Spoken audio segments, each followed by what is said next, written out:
Hello， 歡迎收睇彭氏家族，我係 Isaac。咁咧，其實都有一段時間咧冇 update 過我哋屋企啲雞而家係咩情況啊，養成點啊。之前都有人問嘅，咁而家咧呢段片咧就係講一講我哋啲雞而家咩情況。其實咧就唔係好樂觀嘅，咁咧就 update 下大家啦。好，呢度咧就係我哋養雞嗰個位啦。咁之前上一條拍嘅片咧都俾大家睇過咧，嗰個格局係好樣衰啦，即係嗰啲網啊係抌晒落嚟噶啦。咁其實之後咧我哋 upgrade 過嘅，咁而家咧係比較有架構啲啦。你見到係真係四四正正、四四方方，係真係有翻嗰啲架框喺度嘅。咁就係承托住啲網，咁就好多啦，而家好睇好多啦。咁早排我哋就買咗好多木翻嚟啦，咁就有度啊，有鋸啊，有揼啊咁樣。咁跟住咧，慢慢咁樣整咧，就揼咗呢個框架出嚟啦。咁仲有個唔好處咧，就係頭頂呢個位。當冬天嘅時候落好大雪，跟住啲雪仲要好厚咧，佢係唔會跌落嚟嘅咯，佢係會一路堆積，越嚟越多。咁咧就壓住咗上面嗰啲橫木。咁咧越嚟越重嘅時候咧，佢係嗰啲木好彩啦，冇斷過啦。咁但係佢係真係會壓彎咗條木嘅咯。當呢個情況發生嘅時候都冇計啦，都要用一個好原始嘅方法，就係攞一啲工具啦。我可能會攞雪鏟啦，就行入嚟咧，咁就向上推下佢，撐下佢，咁就等啲雪咧跌落嚟，咁就等佢唔使喺度堆積晒喺上面，就壓住晒啲橫木。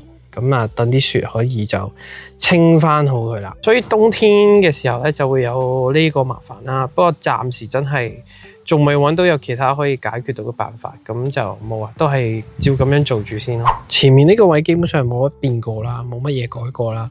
咁比上一條片咧，應該係我哋應該改咗道門，比較輕啲嘅一道門，係啦。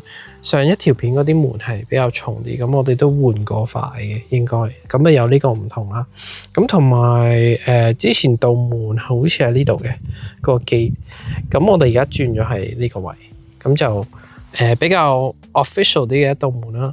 咁啊都有個勾住佢啦，驚道門俾風吹啊，打開咗啊，啲雞會走出嚟啦。咁咪係啦，都有呢個勾住嘅。好，行入去啦。好，終於入正題啦。咁點解咧？好似周圍都咁靜咁嘅，啲雞去晒邊咧？咁就係因為咧，好多雞咧係死晒咁滯，唔可以話死晒啦，其實係死剩兩隻咯。而家我哋得翻兩隻。咁前一排咧，我哋都有啲雞係死咗啦。咁但係佢哋係自然咁死啦。咁我諗正常講，因為外母佢哋養嗰啲雞都試過係咁樣。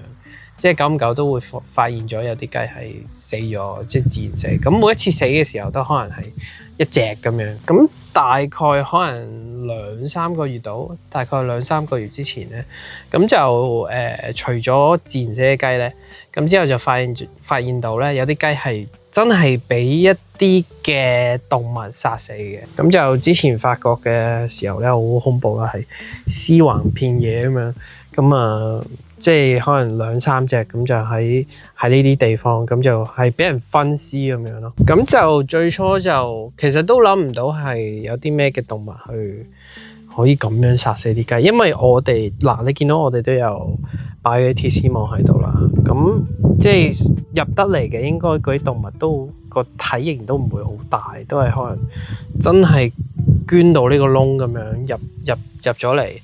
跟住就食嗰啲雞，咁最初發生嘅時候就以為可能淨係嗰一次咁樣啦，咁但係持續地後尾都係不斷有雞又係咁樣俾人分屍咁樣，跟住越嚟越死得多。咁我哋又唔係話好先進啦，真係即係連呢度都會裝埋啲 cam 可以睇到夜晚發生過咩事，有啲咩動物走咗入嚟。因為其實呢度係咪都叫一個籠咁樣咧？咁 anyway 咁就其實都係即係圍繞晒係好安全咁樣噶嘛，唔係真係話有啲窿窿罅罅咧，即係除咗呢啲鐵絲網，即係連下面呢個底呢個位都係圍住晒噶嘛。唯一係我哋做得不足喺呢度。呢度係真係可以捐到入嚟嘅咯，即係我哋冇釘實咗，因為有時都會見到有啲Blue Jays 就飛咗入嚟，咁我都諗唔到佢喺邊度飛入嚟嘅咧？咁但係唯一嗰個有個空隙嘅位就喺呢度啦，呢度係啦。咁同埋之前我哋都係 keep 住呢度門開嘅，咁等啲雞都係一夜晚佢哋就捐咗入去瞓，咁一朝早佢哋可以好自由咁樣出嚟。咁之前好以往嘅做法咧，就係一到夜晚其實我哋會閂門啦，跟住到朝早先開翻。咁但係後尾就發覺我哋成日要出出入入咁樣，即係夜晚同朝早又要開門閂門開門閂門咁樣，好似好唔方便。咁就 keep 咗係掩埋啲，跟住夠位俾佢出嚟啊，或者入翻去咁樣嘅。因為諗住如果都做得咁安全嘅時候，啲嘢圍住晒咁。keep 住嗰道門開咧，我諗應該 OK 嘅。咁而家唔得啦，因為知道而家夜晚係會入嚟食啲雞啦，咁又會用翻以前嗰做法咯。一到夜晚嘅時候又閂翻道門，咁到朝早啦，我哋就會出嚟開翻道門俾啲雞出嚟。好慘啊！而家得兩隻，打開道門俾你哋睇下，好慘啊！得翻呢兩隻雞而家相依為命咁樣，咁變咗而家係相對地。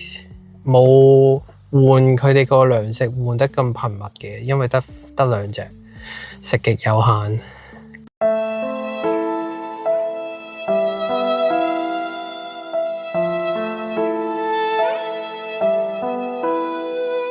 咁啊就係因為得返呢兩隻，所以相對地咧，我哋啲蛋係極其短缺啊！我哋自己都唔夠食。以前咧，我哋都可以，老婆會俾親戚啦。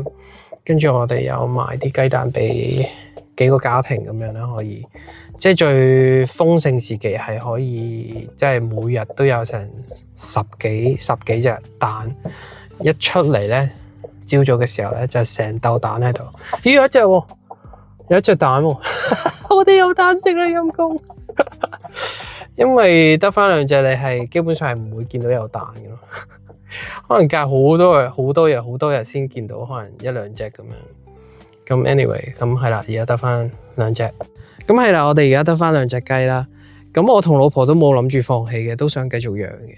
咁但係未到呢個買雞嘅 season。咁所以我哋而家係8月尾，我哋要等到可能10月到有雞賣嘅時候咧，咁就可以入翻啲貨去買翻啲雞入嚟啦。因為真係翻唔到轉頭。養雞生蛋係真係好方便好玩，咁係真係難嘅，即係養雞仲要去學習下，咁學下點樣去照顧得佢哋更好啊咁樣。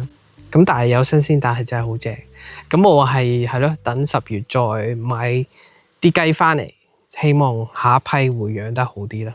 咁係啦，呢個短短地嘅 update。多謝你哋睇呢條片，咁鍾意嘅話可以 like、comment、share、subscribe，咁下次再見啦，拜拜。